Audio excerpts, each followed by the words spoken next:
হরে কৃষ্ণ। আজ 21শে আগস্ট 2024 ও 4ই ভাদ্র 1431 বুধবার। আজ আমি শ্রীমদ্ ভাগবতম পাঠ করছি। আজ আমি পাঠ করছি শ্রীমদ্ ভাগবতমের তৃতীয় স্কন্ধ 6ষ্ঠ অধ্যায় বিশ্বরূপের সৃষ্টির শ্লোক 6, 7 ও 8। नारायण हे नारायण भवभयो हरणं नारायण। শ্লোক 6। হিরণ্ময় সপুরুষ সহস্র পরিবৎসরান অন্তকোষ উবাসাপসু সর্বসত্ত্বপবৃংহিত। অনুবাদ: হিরণ্ময় নামক বিরাট পুরুষ 1000 দিব্য বৎসর ব্রহ্মাণ্ডের জলে বাস করেছিলেন এবং সমস্ত জীবেরাও তার সঙ্গে শায়িত ছিল। তাৎপর্য: গর্ভোদকশায়ী বিষ্ণু রূপে প্রতিটি ব্রহ্মাণ্ডে প্রবেশ করার পর ব্রহ্মাণ্ডের অর্ধভাগ জলে পূর্ণ হয়েছিল। গ্রহমণ্ডল, অন্তরিক্ষ ইত্যাদি যা আমাদের গোচরীভূত হয় তা কেবল ব্রহ্মাণ্ডের অর্ধভাগ। ব্রহ্মাণ্ডের প্রকাশ এবং ব্রহ্মাণ্ডে বিষ্ণুর প্রবেশ, এর মধ্যে সময়ের ব্যবধান 1000 দিব্য বৎসর।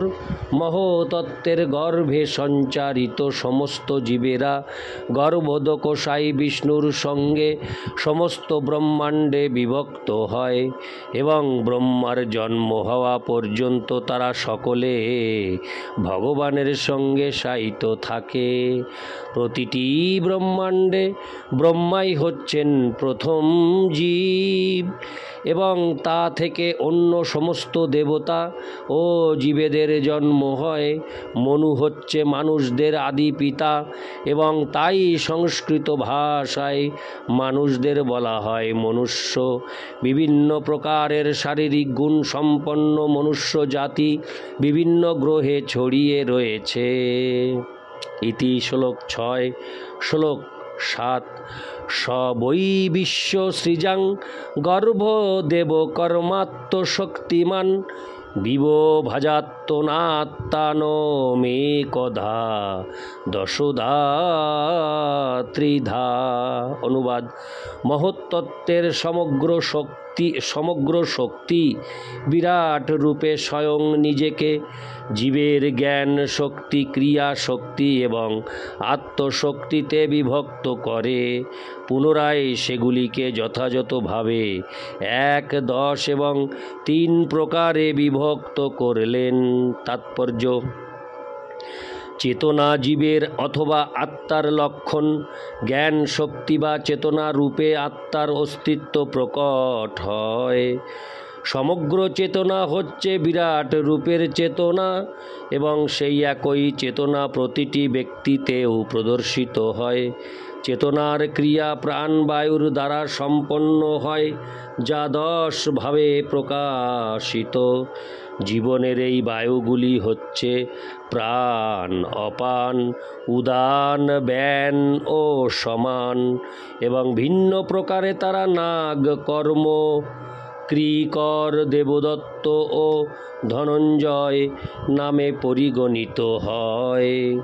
আত্মার চেতনা জড় পরিবেশের প্রভাবে কলুষিত হয় এবং তার ফলে দেহাত্ম চেতনার অহংকারে বিভিন্ন প্রকারের কার্যকলাপ প্রদর্শিত হয়।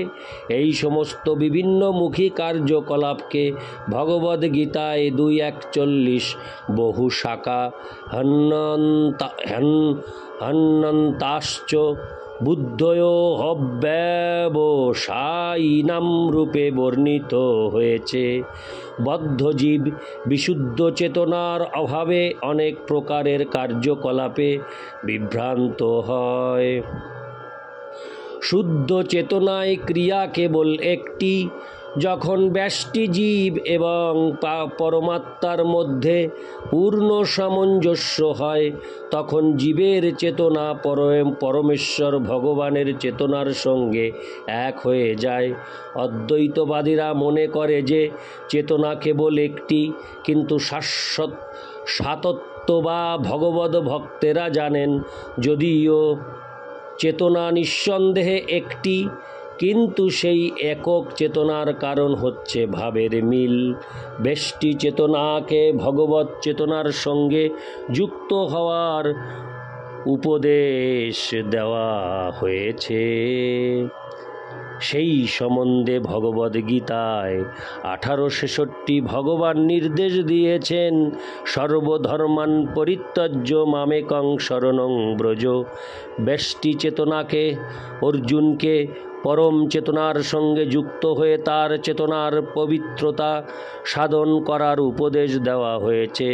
চেতনার ক্রিয়াকে নিরোধ করার চেষ্টা মূর্খতা মাত্র, কিন্তু পরমেশ্বর ভগবানের সঙ্গে যুক্ত করার মাধ্যমে চেতনাকে পবিত্র করা যায়।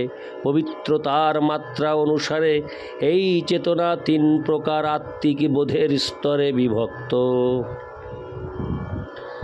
আধ্যাত্মিক অথবা দেহ এবং মনকে স্বরূপ বলে মনে করা, আদি ভৌতিক অথবা জড় পদার্থের মধ্যে নিজের স্বরূপ অন্বেষণ করা, এবং আদি দৈবিক অথবা ভগবানের সেবক রূপে নিজের স্বরূপ উপলব্ধি করা। এই 3টির মধ্যে আদি দৈবিক চেতনা ভগবানের ইচ্ছা অনুসারে চেতনার বিশুদ্ধীকরণের প্রারম্ভিক স্তর। এই 3টির মধ্যে আদি দৈবিক চেতনা ভগবানের ইচ্ছা অনুসারে চেতনার বিশুদ্ধীকরণের প্রারম্ভিক স্তর।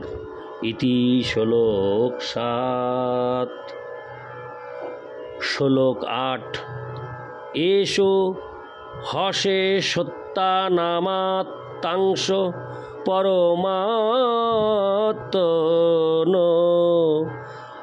আদ্যহবতারো যত্রাসৌ ভূতগ্রাম বিভাব্যতে। অনুবাদ: বিরাট পুরুষ পরমাত্মার প্রথম অবতার এবং অংশ। তিনি অসংখ্য জীবাত্মার আত্মা এবং তার মধ্যে সমগ্র সৃষ্টি বিরাজ করে, যা এইভাবে সংবর্ধিত হয়। তাৎপর্য: পরমেশ্বর ভগবান শ্রীকৃষ্ণ 2 ভাবে নিজেকে বিস্তার করেন: সাংশ এবং বিভিন্নাংশ রূপে। তার সাংশ প্রকাশেরা বিষ্ণু তত্ত্ব এবং বিভিন্নাংশ হচ্ছে জীব তত্ত্ব। যেহেতু জীবেরা অত্যন্ত ক্ষুদ্র, তাই কখনো কখনো তাদের ভগবানের তটস্থা শক্তি বলে বর্ণনা করা হয়, কিন্তু যোগীরা মনে করে যে জীবাত্মা ও পরমাত্মা এক এবং অভিন্ন।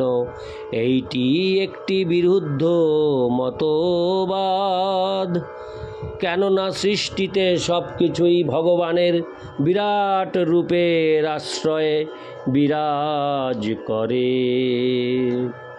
ইতি শ্লোক 8। নারায়ণ হে নারায়ণ ভবভয়হরণম নারায়ণ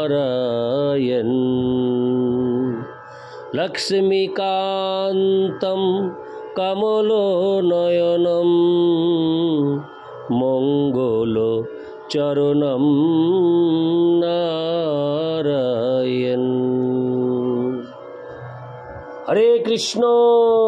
জয় রাধে রাধে রাধে। হরি বল।